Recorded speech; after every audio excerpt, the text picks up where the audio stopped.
আসসালামু আলাইকুম রহমতুল্লাহি বারাকাতুহু। তো আজকে আমরা নবীজির জীবন নিয়ে কিছুটা আলোচনা করব। সব কিছু তো একটা ভিডিওতে বলা সম্ভব নয়, কিছুটা আলোচনা করব। পুরো ভিডিওটা দেখুন, অনেক কিছু জানতে পারবেন ইনশাল্লাহ। আরও নতুন নতুন ইসলামিক ভিডিও পেতে আমাদের চ্যানেলটিকে সাবস্ক্রাইব করুন। যাই হোক, আসল কথায় যাওয়া যাক। আমাদের প্রিয় নবী হযরত মুহাম্মদ সাল্লাল্লাহু আলাইহি সাল্লাম 1570 খ্রিস্টাব্দে 12ই রবিউল আওয়াল সোমবার মক্কা নগরীতে জন্মগ্রহণ করেন। নবীজির দাদা আবু মুতাল্লিব কাবা শরীফের ছাদে দাঁড়িয়েছিলেন। তখন দেখেন পূর্ব আকাশের প্রজ্বলিত আলো, যেটা পুরো আরবে ছড়িয়ে পড়েছিল।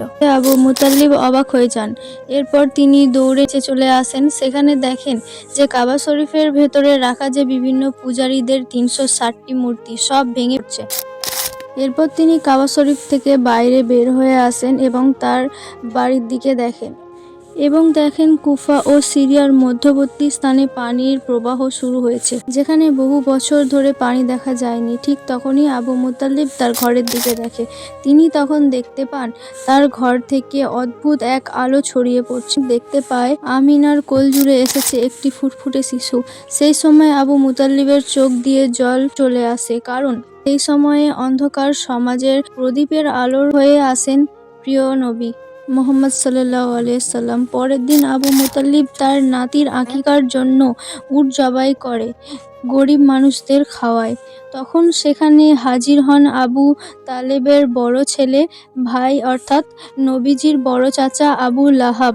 তিনি খুব অহংকারী ছিলেন। তিনি গরিবদের মাঝে খেতে চান না, এর জন্যই গেট থেকে চলে গিয়েছিলেন। অন্যদিকে মা আমিনার বুকে দুগ্ধ ছিল না, তাই নবী মুহাম্মদ সাল্লাল্লাহু আলাইহি সাল্লামকে দুগ্ধ পান করানোর জন্য একজন নারীকে ডাকা হয়। তিনি ছিলেন আবু লাহাবের বউ এর দাসী। তাই আবু লাহাব ঘরে ফেরার পরে তার স্ত্রীর ওপর রাগারাগি করেন, কারণ তিনি ছিলেন অহংকারী। অন্যদিকে ইহুদিরা এক জায়গায় বসেছিলেন, কথা বলছিলেন, কারণ বুঝতে পারেন যে ইসলামের কোনো এক বিশেষ শিশু জন্মগ্রহণ করেছে। ধর্মগ্রন্থে এই কথা স্পষ্ট ছিল। একদিন দেখা যায় বাচ্চাদের নাম রাখার অনুষ্ঠান চলছে। বিভিন্ন বাচ্চাদের নাম ঘোষণা করা হচ্ছে। তার মধ্যেই তখন আবু মুতাল্লিব ওইখানে আসেন এবং বিশ্ব নবীকে কোলে নিয়ে তার নাম রাখার চেষ্টা করেন এবং কাবা শরীফের কালো পাথরের হাত রাখেন। যখন কাবার দরজার হাতলটি দরজাতে বাড়ি মারছিল, তখন আবু মুতাল্লিব তার নাম দেন মোহাম্মদ। এই নাম শুনে বিভিন্ন গোত্রের মানুষরা অবাক হয়ে যায় এবং বলতে থাকে, এটা কেমন নাম? এটা তো কোনো দেবদেবীর নামের সাথেও মেলে না।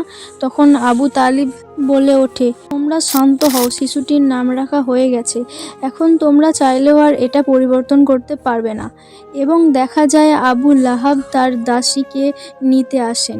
এর ফলে মুহাম্মদ এর দুগ্ধ পান করতে পারে না। তাই আবু মুতাল্লিব লাহাবের কাছে আসেন। লাহাব তখন বলে, দাসীর মালিক আমার স্ত্রী। আবু মুতাল্লিব বলেন, তুমি মুহাম্মদের চাচা হয়েও এই কথাটা বলছো? সেই সময় আরবের রীতি ছিল যে সন্তান জন্ম নেওয়ার পর তাকে দুগ্ধ পান করানোর জন্য পাশের গ্রামের বেদেদের দিয়ে আসতে হয় এবং সময় মতো ফিরিয়ে নেওয়া হতো। আরও একটি কারণ ছিল বাচ্চাদের বিশুদ্ধ আরবি শেখানো। এর জন্য বেদেনী মেয়েদের অনেক পয়সা দেওয়া হতো। তারপর আম্মা হালিমা নবীজিকে নিয়ে যায় এবং নিজে দুগ্ধ পান করান। তখন তাদের একটি উট ও দুটি গাধা দেওয়া হয়েছিল। নবীজি আসার পর থেকেই হালিমার ঘর রহমতে ভরে উঠেছিল। এইভাবেই কেটে যায় 2 বছর। চুক্তি অনুযায়ী মুহাম্মদকে তার মায়ের কাছে দেওয়ার সময় হয়ে উঠলে হালিমা কান্নায় ভেঙে পড়ে। তারপর হালিমা মুহাম্মদকে তার মায়ের কাছে দিতে আসে। তখন সেই সময় একটি বড় রোগ ধরা পড়ে, যেটা গোটা গ্রামে ছড়িয়ে পড়ে। তাই মুহাম্মদের মা বলে যে এখন শিশুকে এখানে রাখা একদমই ঠিক নয়। তাই তখন হালিমা তাকে আবার নিয়ে যায়। হালিমা মুহাম্মদকে তার মায়ের কাছে ফিরিয়ে দেয় এবং একদিন বসে বসে মুহাম্মদ আর তার মা তার আব্বু আব্দুল্লাহর কবরের কাছে বসেছিলেন, গল্প করেছেন, অনেক কথা বলেছেন তার আব্বুর বিষয়ে। তারপর সেইখান থেকে 30 কিলোমিটার দূরে আম্মা আমিনার ইন্তেকাল হয়। তখন একদমই এতিম হয়ে পড়ে এবং মা আব্বুর হারানোর যন্ত্রণা বুঝতে পারে। তারপর সে থাকে তার দাদু আবু মুতাল্লিবের কাছে। আবু মুতাল্লিব তাকে প্রচুর ভালোবাসতেন এবং তাকে তার কাছেই রেখে দেন। তার কিছু বছর পরেই আবু মুতাল্লিবও ইন্তেকাল করেন। তারপর 8 বছর বয়সে সে পুরোপুরি এতিম হয়ে পড়েন।